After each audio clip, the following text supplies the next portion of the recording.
యేసుక్రీస్తు వారు సిలువలో మరణించారు, యేసుక్రీస్తు వారు తిరిగి లేచారు. లేఖనముల ప్రకారము సిలువ వేయబడి సమాధి చేయబడి 3వ దినమందు తిరిగి లేచారు.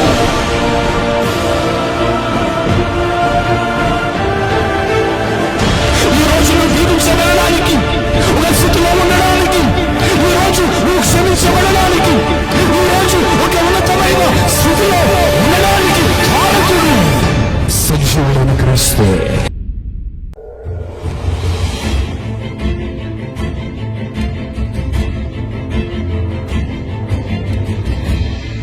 నందు దేవుని పిల్లలారా, కొద్ది నిమిషాలు వాక్యాన్ని శ్రద్ధగా వినండి. మనము ఏ భారాన్ని మనం కలిగి ఉన్నామో, ఏ భారము చేత మనం ఉన్నామో, ఆయన ఈ ప్రపంచానికి ఆహ్వానాన్ని ఇచ్చారు.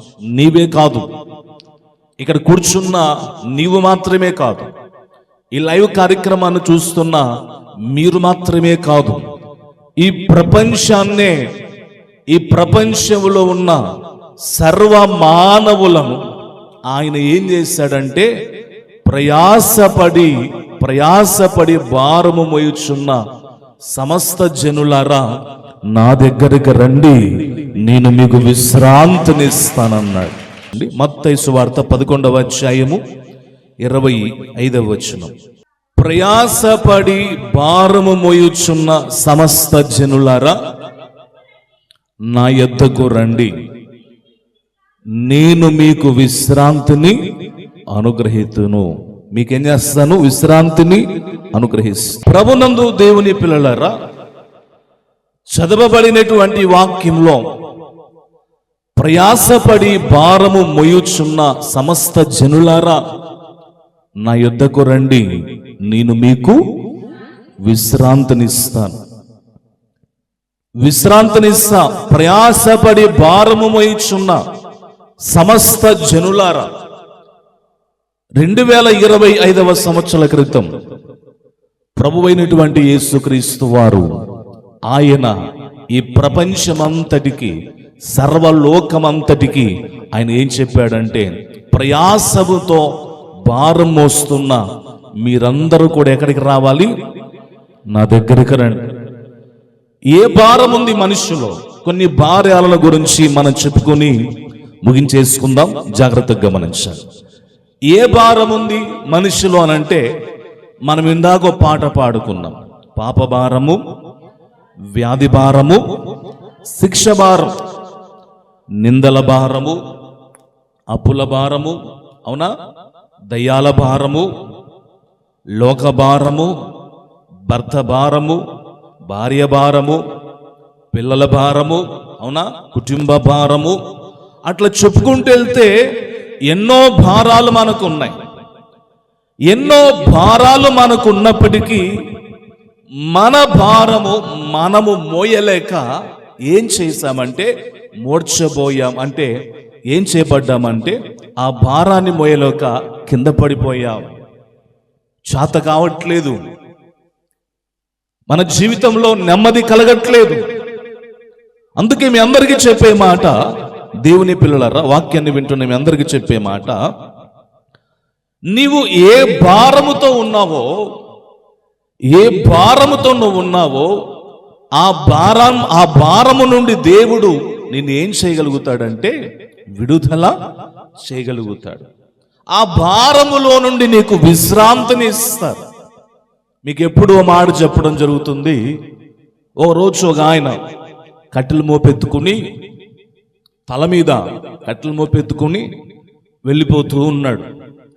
వెళ్ళిపోతూ ఉన్నప్పుడు ఒక ట్రాక్టర్ డ్రైవర్ ఆ ట్రాక్టర్ ఆపి, ఆ డ్రైవర్, అయ్యో పాపం ఈ వ్యక్తి కట్టెలు తల మీద పెట్టేసుకున్నాడు కాబట్టి చాలా భారం ఉంటుంది అని చెప్పి ఆ జాలిపడి ఆ డ్రైవర్ ట్రాక్టర్ ఆపి, నాయనా ఈ కట్టెల మోపు ఈ ట్రాక్టర్లు వేసుకుంటే నువ్వు ఎక్కడ దిగాలో అక్కడ దింపేస్తానని చెప్పేసి అని అన్నాడు.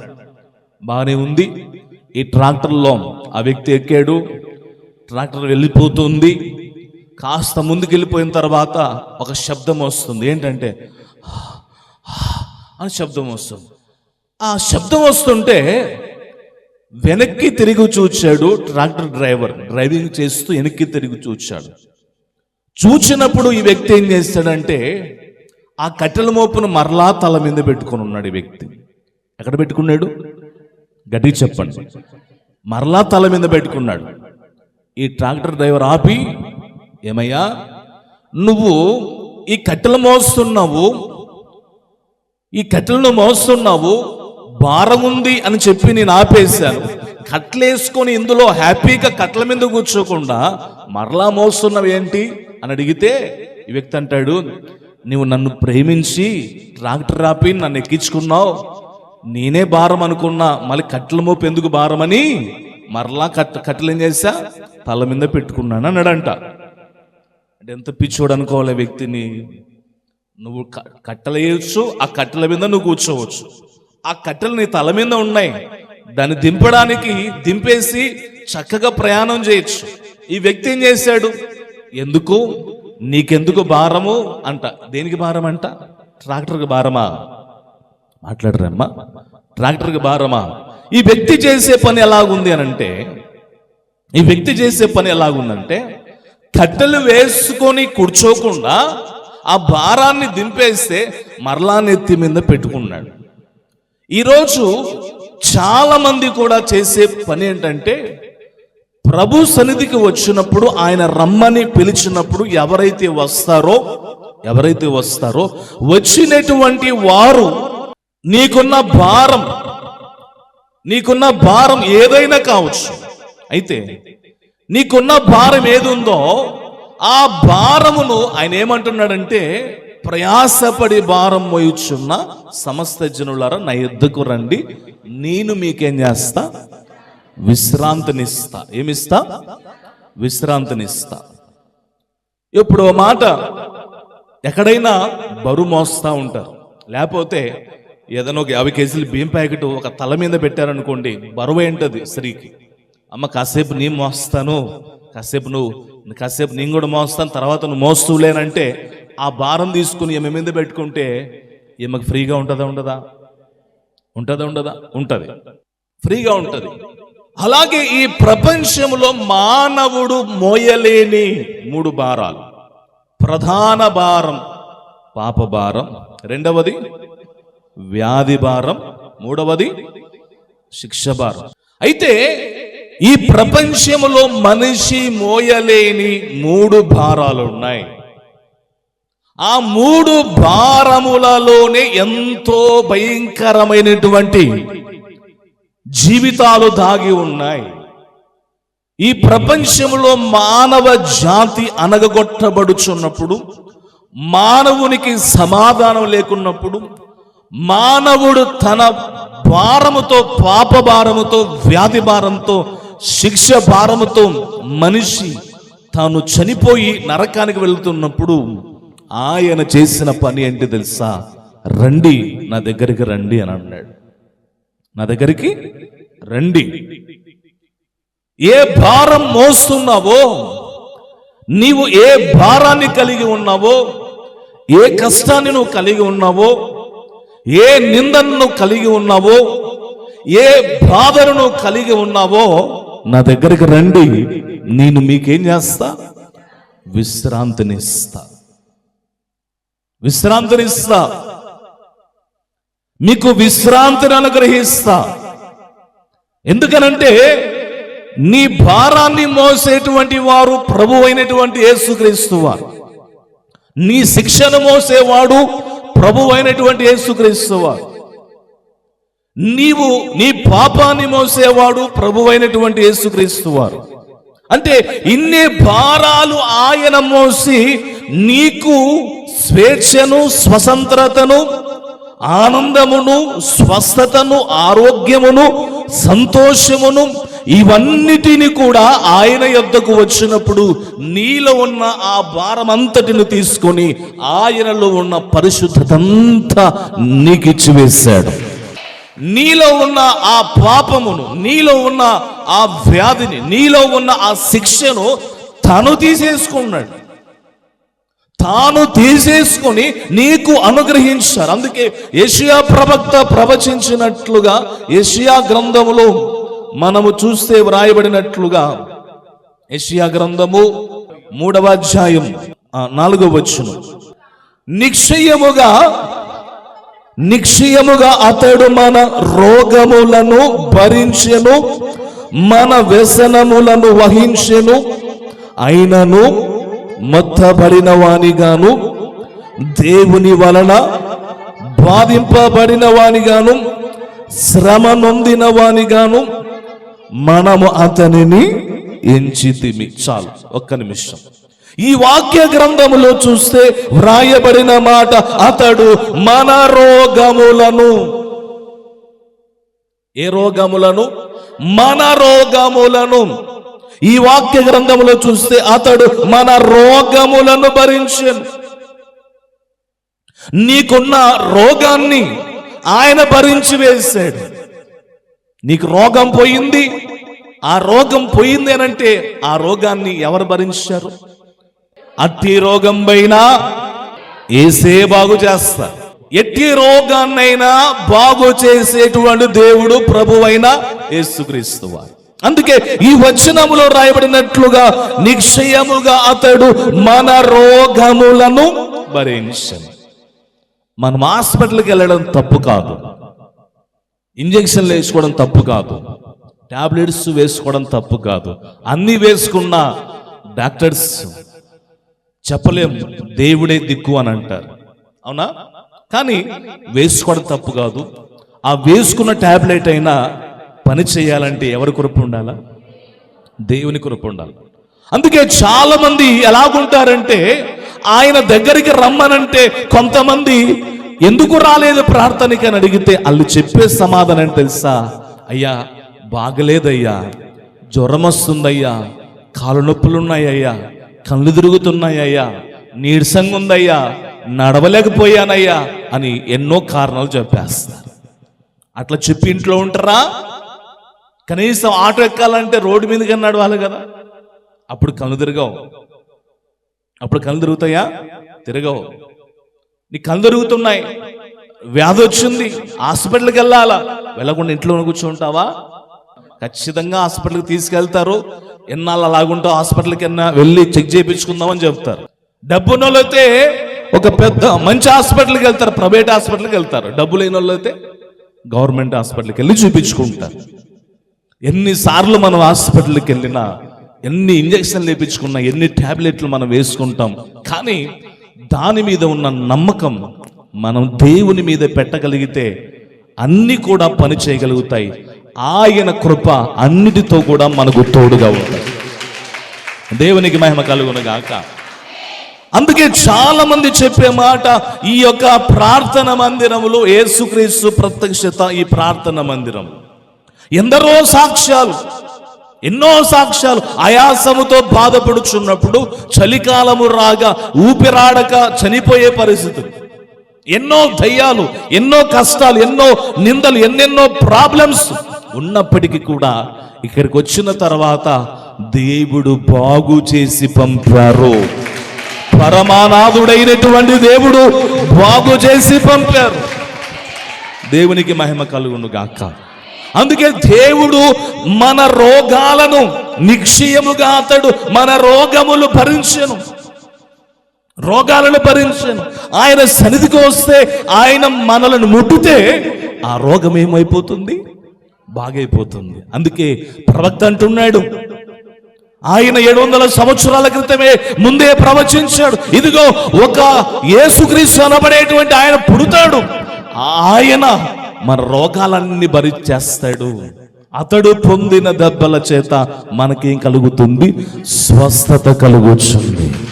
పాలుగారి దేహము పైన పాపాత్ముల కోరడాలెన్నో భయంకరం కొట్టివేశారు యేసు ప్రభు వారు. అందుకే ఆ వచనములో చూస్తే, అతడు పొందిన దెబ్బల చేత మన అతిక్రమ క్రియలను బట్టి అతడు గాయపరచబడెను, మన దోషములను బట్టి నలగగొట్టబడెను, మన సమాధానార్థమైన శిక్షణ అతని మీద పడెను. అతడు పొందిన దెబ్బల చేత మనకు స్వస్థత కలుగుచున్నది. స్వస్థత. అందుకే నిశ్చయముగా అతడు మన రోగాలను భరించాడు. అందుకే ప్రయాసపడి భారం మోస్తున్న సమస్త జనులరా నా యొద్దకు రండి. ఎందుకంటే ఆయన దగ్గరికి వస్తే ఆయన ఎంత మాత్రం త్రోసివేసే దేవుడు కాదు. ఈరోజు దేవుని సన్నిధిలో కూర్చున్న వారులారా, మీ అందరికీ ముగింపులోనికి వస్తూ తెలియజేసే మాటలు ఏంటంటే, ఈరోజు నీవు ఎలాంటి స్థితిలో ఉన్నావో, ఎలాంటి ఇబ్బందుల్లోనూ ఉన్నావో, ఎలాంటి కష్టములోనూ ఉన్నావో, సంతానలేమితో కొన్ని సంవత్సరాల నుంచి నువ్వు బాధపడుతున్నావేమో, ఒకవేళ నీ జీవితంలో సంతోషాన్ని నువ్వు కోల్పోయావేమో, అనారోగ్యాన్ని బట్టి నీ కుటుంబంలో నువ్వు నలిగిపోతున్నావేమో, కానీ ఈరోజు ఈ ఉపవాస ప్రార్థనలోకి వచ్చిన నిన్ను ఆయన ఏం చేయబోతున్నాడంటే త్రోసివేయక నిన్ను బాగు చేయబోతున్నాడు. దేవునికి మహిమ కలుగును గాక. అందుకే బైబిల్లో రాయబడినట్లుగా యోహాను సువార్త 6వ అధ్యాయము 37వ వచనములో చూస్తే రాయబడిన మాట త్వరగా తీసిన వారు 6వ అధ్యాయము, తండ్రి నాకు అనుగ్రహించిన వారందరూ నా ఎదుగు వత్తురు, నా ఎదుగు వచ్చువారు నేనెంత మాత్రమును బయటికి త్రోసి వెయ్యను. ఈ వాక్య గ్రంథములో చూస్తే నా యొద్దకు వచ్చు వారిని నేనెంత మాత్రము త్రోసివేయను. ఎవరైనా ఆయన సహాయం కావాలని వస్తే, ఎవరైనా నన్ను స్వస్థపరచాలని వస్తే, ఎవరైనా దేవా నేను నిందలతో ఉన్నాను నన్ను విడిపించమని వస్తే, అయ్యా నా జీవితంలో గర్భఫలము లేదని వస్తే, ఎవరైనా అప్పులతో ఉన్నామని వస్తే, ఎవరైనా సమాధానాన్ని కోల్పోయామని వస్తే, ఆయన బయటికి త్రోసివేయక తన చెంతకు చేర్చుకొని ఆయన విశ్రాంతినిచ్చేటువంటి గొప్ప దేవుడు, విశ్రాంతినిచ్చేటువంటి గొప్ప దేవుడు. ఆయన దగ్గరికి వచ్చే వారిని ఎంత మాత్రము త్రోసివేయుడు, ఎంత మాత్రము త్రోసివేసే దేవుడు కాదు. ఆయన కృప చూపించేటువంటి దేవుడు. ఎంతటి బలమైన వారో, ఎంతటి ఘనమైన వారో మనుషులు అంటారు కదా, నీ దిక్కున్న చోటు చెప్పుకో అని అంటారు కదా. మనకు దిక్కు మనము నమ్మినటువంటి ప్రభు అయిన యేసుక్రీస్తు వారే, దేవుడే మనము నమ్మినటువంటి ప్రభువే. అందుకే ఆయన అంటున్నారు, నా ఎద్దకు వచ్చు వారిని నేనెంత మాత్రం ఏం చేయను, త్రోసివేయను. నాకంటూ లేదు, అంటురాని తనము లేదు. ఒకవేళ నా దగ్గరికి ఎలాంటి పాపి వచ్చినా, ఎలాంటి శిక్షతో వచ్చినా, ఎలాంటి వ్యాధితో వచ్చినా, ఎలాంటి పరిస్థితుల్లో వచ్చినా ఆయన బయటికి నెట్టివేసే దేవుడు కాదు. తనకు చెంతకు చేర్చుకొని కౌగిలించుకొని ఆయన కృప చూపింపగలిగినటువంటి గొప్ప ప్రేమ కలిగినటువంటి వారాయన, గొప్ప ప్రేమ కలిగినటువంటి దేవుడు. అందుకే ఈరోజు మనకున్న బలం, మనము లోకములో నలగగొట్టబడుచున్నప్పటికీ, కష్టాన్ని అనుభవిస్తున్నప్పటికీ, కుటుంబంలో బాధలు పడుచున్నప్పటికీ, కుటుంబంలో వేదన పొందుచున్నప్పటికీ, నలిగిపోవచ్చున్నప్పటికీ, ఎందుకు మనకు ఇంత ఆనందం, ఎందుకు ఇంత విశ్రాంతి కలుగుతుందంటే కేవలం ఆయన సన్నిధిలో ఆయన మాట వినడము ద్వారా. ఆయన మాట ఎవరైతే వింటారో వింటున్న వారికి తప్పకుండా స్వస్థత దేవుడు కలుగజేస్తాడు. దేవునికి మహిమ కలుగునుగాక. వింటున్న వ్యక్తికి స్వస్థత. అందుకే నా దగ్గరకు వచ్చే వారిని నేనెంత మాత్రము ఏం చేయను, త్రోసివేయను. ఒకరోజు ఒక కుష్ఠరోగి వచ్చాడు, యేసు ప్రభు దగ్గరకు వచ్చాడు. మత్తయి సువార్త 8వ అధ్యాయము ఆ మొదటి వచనములో చూస్తే రాయబడినటువంటి మాట, ఆయన కొండ మీద నుండి దిగి వచ్చినప్పుడు బహుజన సమూహములు ఆయనను వెంబడించి, ఇదిగో కుష్ఠరోగి వచ్చి ఆయనకు మొక్కి, ప్రభువా నీకు ఇష్టమైతే నన్ను శుద్ధినిగా చేయగలవనన్ను. అందుకు ఆయన చేయి చాపి వాణ్ణి ముట్టి, నాకు ఇష్టమే, నీవు శుద్ధుడు గమ్మని చెప్పగా తక్షణమే వాని కుష్ఠరోగము బాగాయిను. గట్టిగా చెప్పకూడదాం. దేవునికి మహిమ కలుగును గాక. ఓ కుష్ఠరోగి వచ్చి ఆయన యొద్దకు వచ్చి, ప్రభువా నీకు ఇష్టమైతే నన్ను శుద్ధినిగా చేయగలమనంటే ఆయన ఆయన అన్నాడా, నాకు ఇష్టం లేదు, అసలు నువ్వు కుష్ఠరోగంతో ఉన్నావు, నన్ను ముట్టద్దు. యేసు ప్రభువు వారు పరిశుద్ధుడు కదా. మనం ఆరాధనలో ఓ మాట చెప్పుకుంటాం, నువ్వు పరిశుద్ధుడవై ఉన్నందున పాపులను అసహించుకొనవలసినది, కానీ అట్లు చేయక చేరదీడ్చి క్షమించుచున్నావు కనుక నీకు వందనములు, నీకు వందనములు. నీవు పరిశుద్ధుడవై ఉన్నందున నువ్వు పాపులను అసహించుకోవాలా, రోగమును అసహించుకోవాలా, చెడును అసహించుకోవాలా, చీకటి కార్యాలను అసహించుకోవాలా. కానీ నువ్వేమై ఉన్నావనంటే మనిషిని దగ్గరికి మొట్టమొదటిగా ఏ చీకటి కార్యాల్లో వచ్చినా సరే చేరదీసి క్షమించేటువంటి గొప్ప దేవుడు ఆయన. అందుకే దేవుని పిల్లలారా, ఈ యేసుక్రీస్తు ప్రత్యక్షత ఈ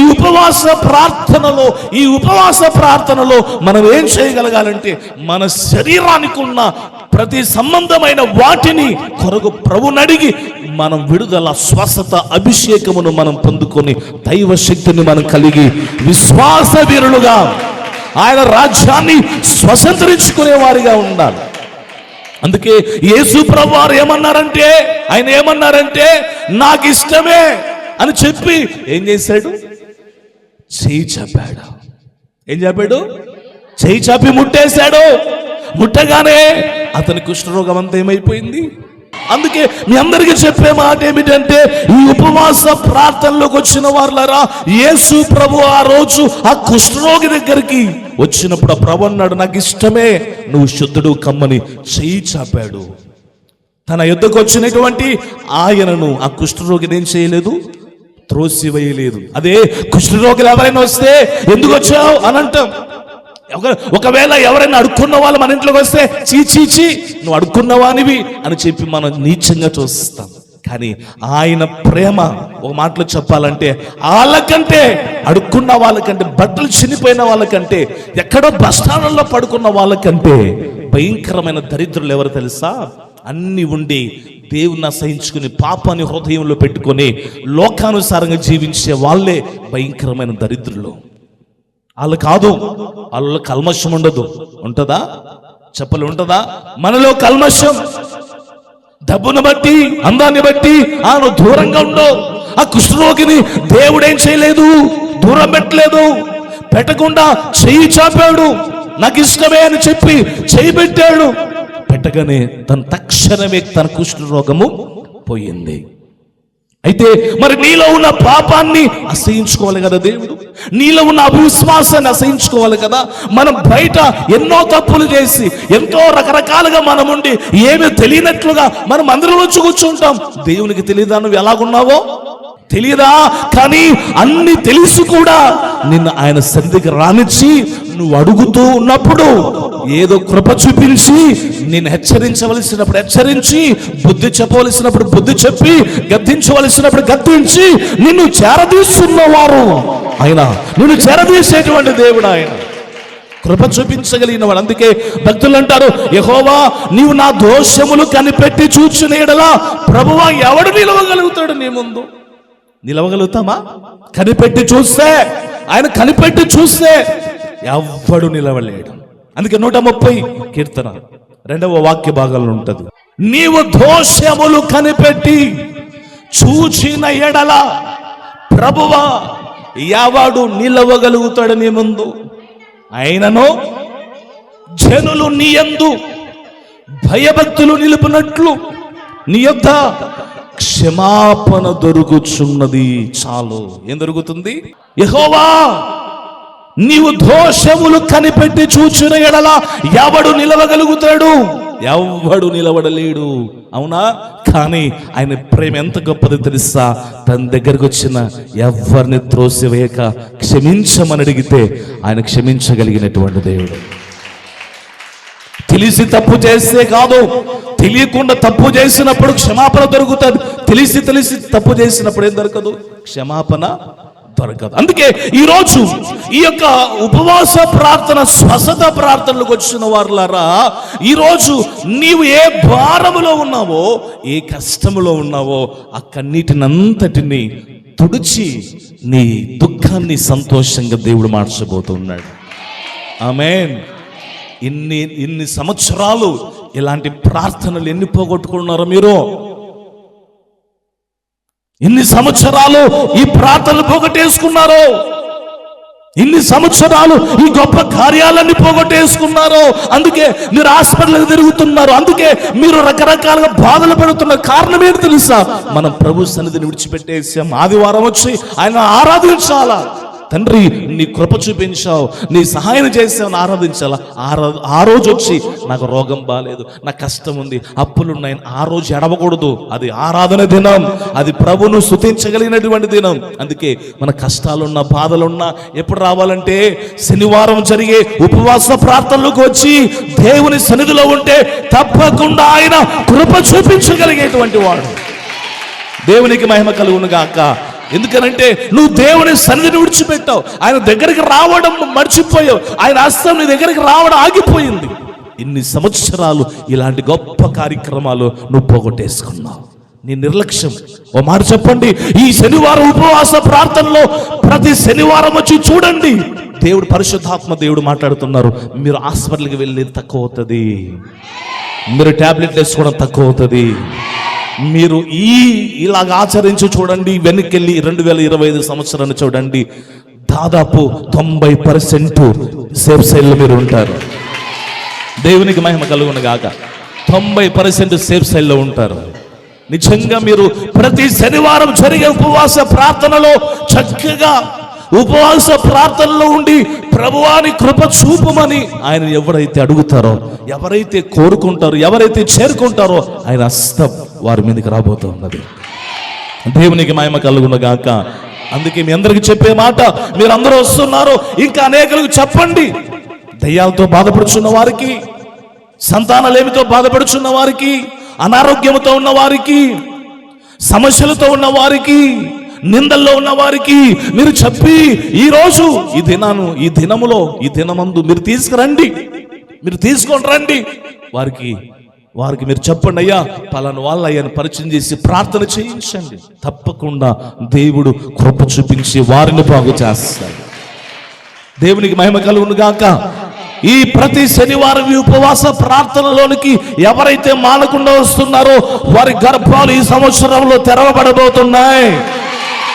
ఆ గర్భాలు తెరవబడబోతున్నాయి. దేవుడు కృప చూపించబోతున్నారు. వ్యాధులు, కష్టాలు మీ దరికి చేరావు. దేవునికి మహిమ కలుగును గాక. ఓ మాట, చిన్న మాట మీకు చెప్పే మాట, ముగిస్తూ చెప్పే మాట.